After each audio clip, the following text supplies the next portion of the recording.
আওয়ামী লীগ নিষিদ্ধের দাবিতে ফের উত্তাল রাজনৈতিক অঙ্গন। এ দাবিতে ৮ মে রাতে প্রধান উপদেষ্টার বাসভবন যমুনার সামনে অবস্থান নেন এনসিপির দক্ষিণাঞ্চলের মুখ্য সমন্বয়ক হাসনাত আবদুল্লাহর নেতৃত্বে একদল শিক্ষার্থী। পরে এতে যুক্ত হন বিভিন্ন শ্রেণী-পেশার মানুষ ও বেশ কয়েকটি রাজনৈতিক দলের নেতাকর্মীরা। নতুন করে আওয়ামী লীগ নিষিদ্ধের এই দাবি ওঠার পর মন্ত্রণালয়ও নিজের অবস্থান তুলে ধরেন আইন, বিচার ও সংসদ বিষয়ক উপদেষ্টা ডক্টর আসিফ নজরুল। ফেসবুক স্ট্যাটাসে তিনি লেখেন, আওয়ামী লীগকে নিষিদ্ধ করার জন্য সন্ত্রাস দমন আইন সহ অন্য আইনগুলো আছে, কাজে আইন কোনো সমস্যা না।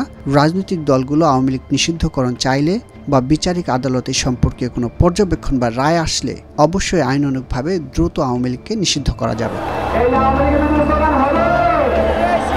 বৈষম্য বিরোধী ছাত্র নেতৃত্ব বা এনসিপি যখন আওয়ামী লীগ নিষিদ্ধ সহ ৩ দফা দাবিতে শাহবাগ মোড় অবরোধ করে বিক্ষোভ করছে, তখন তাতে জামায়াতে ইসলামী ও হেফাজতে ইসলামের মতো দলগুলোর সমর্থন দৃশ্যমান হয়েছে। সুতরাং অনেকেই মনে করছেন বাংলাদেশ আরেকটি গুরুত্বপূর্ণ রাজনৈতিক সমীকরণের মুখোমুখি।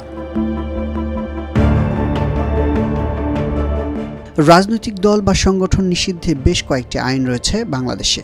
এর মধ্যে একটি 1974 সালের বিশেষ ক্ষমতা আইন। এই আইনে বলা হয়েছে, যদি কোনো রাজনৈতিক দল বা সংগঠন আইন লঙ্ঘন করে তবে সরকার তা নিষিদ্ধ করতে পারে। এছাড়া তাদের সম্পদ ও তহবিল বাজেয়াপ্ত করার ক্ষমতাও সরকারের আছে। এই আইনের একটি অধ্যায় রাষ্ট্রবিরোধী সংগঠনের নিয়ন্ত্রণ, যা রাজনৈতিক দলগুলোর ক্ষেত্রে প্রযোজ্য।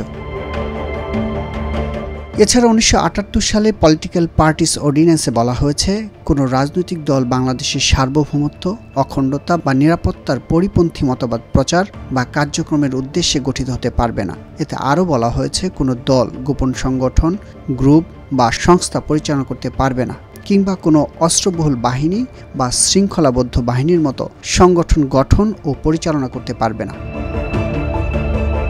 2009 সালে প্রণীত সন্ত্রাসবিরোধী আইনেও সন্ত্রাসবাদ সংশ্লিষ্ট অপরাধ ও শাস্তির বিধান রয়েছে। এই আইনটি সন্ত্রাসবিরোধী ইউনিটের আইনি কাঠামো নির্ধারণ করে, যারা উগ্রবাদ ও সন্ত্রাসবাদ দমনে কাজ করে। এই আইনগুলো বিভিন্ন সময় রাজনৈতিক দল ও সংগঠন নিষিদ্ধ করতে ব্যবহার করা হয়েছে।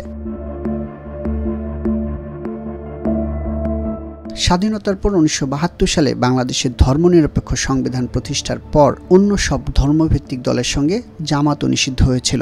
পরে বিচারপতি সায়েমের শাসনামলে তা প্রত্যাহার করে নেওয়া হয়। যদিও জিয়াউর রহমানের শাসনামলে 1979 সালে প্রকাশ্যে রাজনীতি করার সুযোগ পায় জামায়াতে ইসলামী। সবশেষ জামাত ও শিবির নিষিদ্ধ হয় গত বছর 1 আগস্ট। আওয়ামী লীগ সরকার সন্ত্রাসবিরোধী আইনের দলটিকে নিষিদ্ধ ঘোষণা করেছিল। অন্তর্বর্তী সরকার সেই নিষিদ্ধের প্রজ্ঞাপন প্রত্যাহার করলে রাজনীতি করার আইনি বাধামুক্ত হয় জামায়াতে ইসলামী। তবে আদালতের রায়ের প্রেক্ষিতে 2013 সালে জামাতের নিবন্ধন বাতিল করেছিল নির্বাচন কমিশন, যা এখনও বহাল আছে।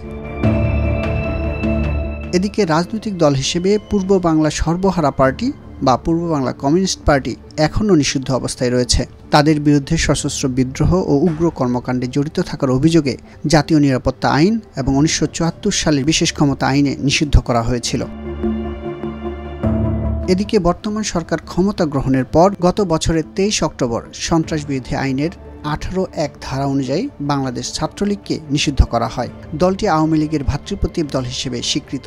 রাজনৈতিক দলের বাইরেও কিছু সংগঠনের কর্মকাণ্ড নিষিদ্ধ রয়েছে। 2005 সালে জামায়াতুল মুজাহিদিন বাংলাদেশ জেএমবিকে নিষিদ্ধ করা হয় বোমা হামলার অভিযোগে। পরে 2009 সালে হিজবুত তাহরিরকে সামরিক বিদ্রোহের উস্কানি এবং খেলাফত প্রতিষ্ঠার চেষ্টার অভিযোগে নিষিদ্ধ করা হয়। দল দুটির ওপর এখনও নিষেধাজ্ঞা বহাল আছে, তবে দেশের বিভিন্ন জায়গায় এদের কার্যক্রম চালু আছে বলে বিশ্লেষণ করছেন নিরাপত্তা বিশ্লেষকরা।